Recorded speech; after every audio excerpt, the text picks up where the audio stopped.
இடைக்கால பட்ஜெட் மாபெரும் காது குத்தும் விழா என்று அதிமுகவினர் அழைப்புதல் அச்சடித்து வழங்கியுள்ளனர்.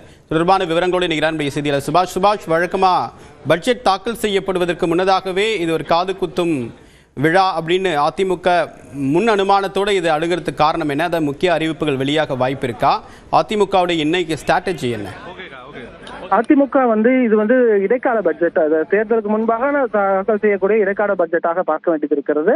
அதற்கு எதிர்ப்பு தெரிவிக்கும் வகையில் கடந்த 4.5 ஆண்டுகளாக பட்ஜெட் என்னும் பெயரில் தமிழ்நாடு மக்களுக்கு நடத்தப்படும் மாபெரும் காதுகுத்து விழா இந்த வருடம் வெகு விமர்சையாக நடைபெற உள்ளது என்று அதிமுக சார்பாக சட்டமன்ற உறுப்பினர்களுக்கு அழைப்புதல் அவர்களுக்குள்ளேயே சர்க்குலேட் பண்ணி ஒரு அதை காண்பிக்கும் வகையில இங்க ஊடகத்தினர் முன்னு நின்னாங்க. அப்போதான் அந்த அழைப்புதல்ல இன்றைய நாளும் தேதியும் குறிப்பிட்டு சட்டமன்ற வளாகம் என்று குறிப்பிட்டு முதலமைச்சர் மற்றும் நிதியமைச்சர் பெயர்களை எல்லாம் குறிப்பிட்டு அந்த அழைப்புதலில் போடப்பட்டு அதிமுக சொல்லக்கூடிய விஷயம், இது 4 வருடமாக எந்த ஒரு வளர்ச்சி திட்டத்தையும் அவங்க பண்ணல, அதுதான் இந்த தடவையும் இருக்க போகுதுன்றதை சுட்டிக்காட்டும் வகையில தான் நாங்க இது போல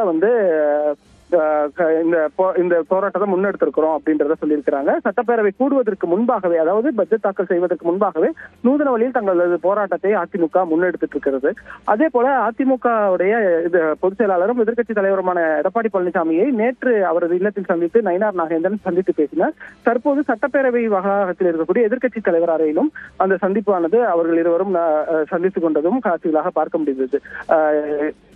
பேரவைக்குள் எவ்வாறாக செயல்பட வேண்டும் என்பது தொடர்பாக 2 கட்சி தலைவர்களும் சந்தித்து பேசி இதற்கான வாய்ப்புகள் இருப்பதாக கூறப்படுகிறது.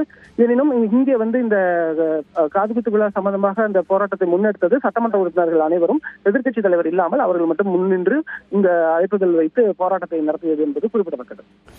விரிவான தகவலுக்கு நன்றி சுபாஷ்.